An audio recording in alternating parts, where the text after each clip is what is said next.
એક ગામમાં એક કાગડો રહેતો હતો. એક દિવસ બહુ ગરમી હતી. કાગડાને ખૂબ તરસ લાગી. તે પાણી શોધવા અહીં ત્યાં ઉડતો રહ્યો. થોડા સમય પછી તેને એક માટલી, ઘડો દેખાઈ. કાગડો ખુશ થઈ ગયો. તે ઘડામાં ચાંચ નાખીને જોયું, પરંતુ પાણી બહુ નીચે હતું. તેની ચાંચ ત્યાં સુધી પહોંચી ન શકી.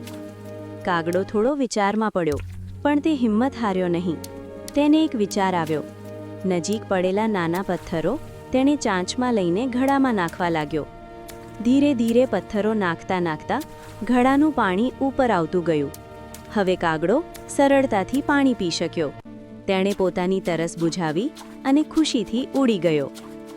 શીખ: સમજદારી અને પ્રયત્નથી કોઈ પણ સમસ્યાનો ઉકેલ મળી શકે છે.